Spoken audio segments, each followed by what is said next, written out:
Hi there, Karen Flaherty from Living by Human Design here with your weekly Human Design Report. And today is April 17th. The new transits actually started yesterday with the gate 3 in the sun. It started on April 16th. And this week we're going to talk about the gate 3, which is in the sun as of yesterday.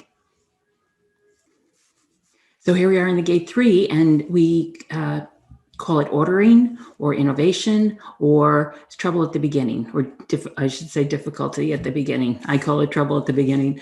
The I Ching calls it difficulty at the beginning. So let's talk about this gate. So it's going to be another interesting week because we start the week in the gate 3. As I said, it started yesterday, April 16th, early in the morning, and it'll be there until April 21st. And the Earth is also in the gate. The Earth is in the gate 50, which is the gate of values. And so we've basically got ordering or trouble at the beginning and the gate of values in the sun and the earth for the entire week up until the 21st. And now we've got, as we started out yesterday, it's literally 5 centers defined for all of us. So it's really it's really quite different from what things usually are. Let me just say that. And this is why it's, I might be focusing on this a little more than you would want me to, but usually, just for example, usually what happens when we see all the transits coming in to any transit chart, is that the gates all don't connect, basically. So that every center on here is white when we look at the transits. And anytime that they do connect, like here with the gate 12 connecting to the gate 22, for example. Over here, we've got the gate 50, which is in all week, connecting with the 27, which is in Venus.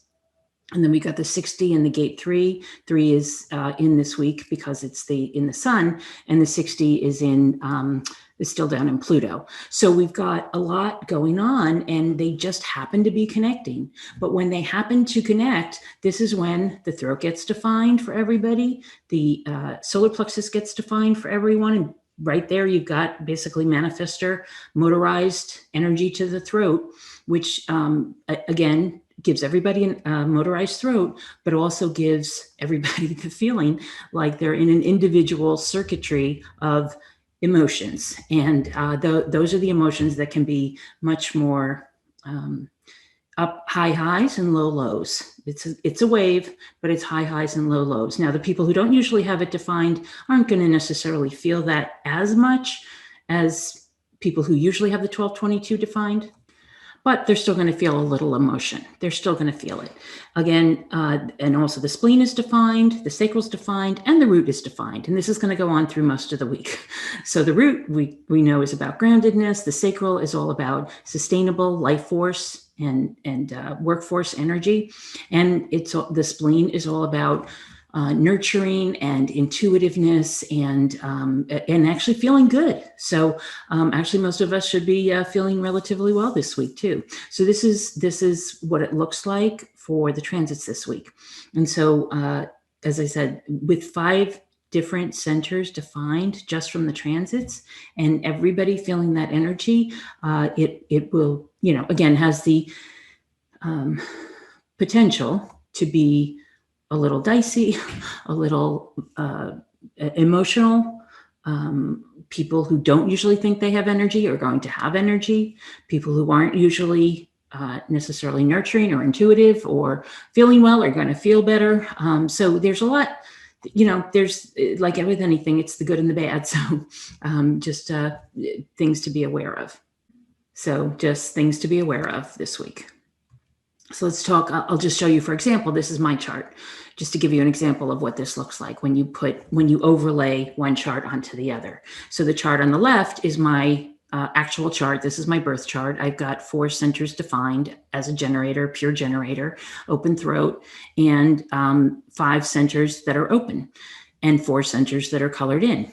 When you overlay the transit chart onto it, which is what I did in the app, this is what it looks like. And so the only thing I've got open this week is the will center. So I will still be listening to my strategy and authority, which is to wait to respond as a pure generator, but I will also have the feeling of that emotional energy and the root center and the spleen all defined, and the throat will be defined as well and motorized. So it might give me the feeling of having, perhaps more people will hear me, perhaps this video will be heard better, things like that may happen. It's a good week actually to get out there and do things if that's what you have on your plate. So what we've got is the sun in the gate 3 generally, and the earth in the gate 50. As I said, gate 3 is in the I Ching called difficulty at the beginning. It's also called ordering, because basically it's about bringing things, starting a new something, starting a new project or business perhaps, or a new community activity or things like that. And what's going to happen is it's going to be a little bit of difficulty at the beginning. Now, that doesn't mean you should turn back. What it means is that it's just an obstacle, perhaps a little hurdle, a little bump in the road kind of thing. But it doesn't mean you should stop. It just means that there's going to be a little something at the beginning that basically will have you create from the chaos order. That's why it's called ordering. From the chaos that you have at the beginning of any new endeavor, you're going to create order. And that's why it's called ordering. So it's the fundamental challenge of initiation, starting something, is to transcend the confusion and establish order. That's what it's all about. And so it's a very potent energy, and it's really there to help us to get started and to take the steps we need to take to create innovation in life, in society, in our cultures, in our workplace, in our families, anything like that. This is what this gate is for. In Jovian and IHDS, the incarnation crosses this week are the cross of laws, the cross of innovation, and the cross of wishes. And in Gene Keys, they do call for the gate 3, it's chaos is the shadow, where the chaos is the confusion or the upset or the varying pieces we have at the beginning of a project. And then we can move into innovation, which is the gift, and innocence, which is actually the CD, or the highest expression of that gate. And the innocence comes from wanting to do something to change, wanting to make things better for people, helping to improve their lives and their livelihood and their families and their culture and societies, and then getting to a place of innocence where we're all better for it.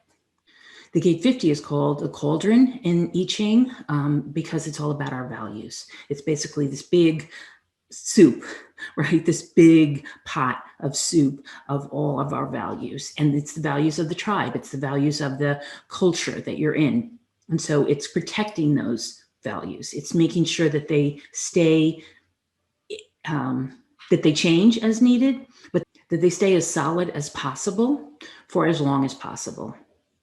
That's what this gate of values is about. But it's about making the changes that need to be made as we need to make them. So if you take a look at these are actually very similar energies in a way, because the gate 3 and the gate 50 are all about change and either keeping things the same if they need to stay the same in terms of the values, or changing them as they need to change societally.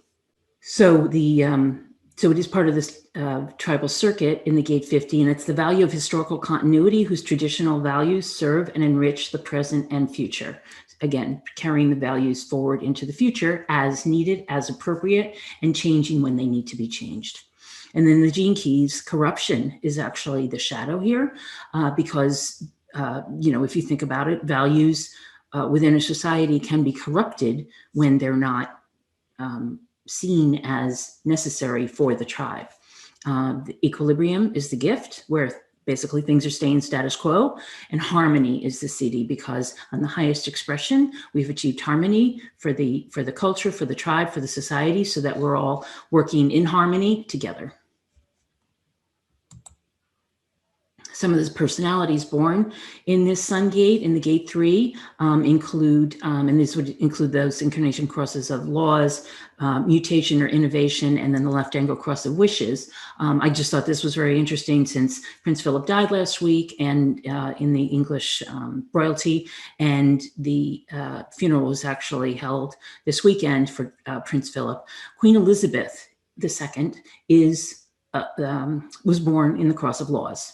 And so no big surprise there, where she's definitely about having the gate 3 and the gate 50 in her incarnation cross. And so she is all about the laws, right? She is all about keeping the order, keeping the monarchy in status quo, basically, and changing as needed. But it's from the stories I read, it sounds like Prince Philip was actually the ones who was behind the changes that were occurring. And so we've got Kate Hudson, Jennifer Garner, Jessica Lange, Brian O'Neill, a few other people who had these crosses as well. And this week in history is kind of interesting because we've got in 1970, Apollo 13 actually lands back safely on Earth after an accident. So that was, some trouble at the beginning of their journey. In 1961, the Cuban exiles attacked the Bay of Pigs and started basically a huge controversy there. International controversy that continued for a number of days. It was the actual very start of the American Revolution in 1775, where Paul Revere was riding through the streets outside Boston to announce it, and then actually the next day the American Revolution began in Lexington. Also, we've got a number of different violent events that happened around April 19th, April 20th. Ruby Ridge was one of them. Also, there was a truck bombing or a bombing in Oklahoma City. You may remember that from 1995. In 1999, it was also the week that Columbine occurred, the shooting of Columbine in Colorado. And so a number of unfortunate things have happened on April 19th, besides the things that I've listed here. And that seems to be a date in infamy, if you will. So that's the week. That's what we can kind of expect. Do take care if you're starting anything new. Again, the gate 3 is about having a little difficulty at the beginning, but it doesn't mean to turn around and It's more about revisiting why you're doing it, making sure all your T's are crossed and I's are dotted, and that you're proceeding with caution, but that you're proceeding into the projects that you want to proceed into, having checked in with your strategy and making sure that you're listening to your authority and that you're really following what you want to do, as opposed to what you might be led to do emotionally or because you've got this sacral energy that you think you want to start something. Any of those transits that are in that might be affecting your open centers, you want to just think twice about those things. Do move forward if it's according to your own strategy and authority. Take steps. Don't take steps that don't feel correct for you, right? And have a great week. And I will see you in the next episode next week for the next gate in the sun. Take care. Have a great week.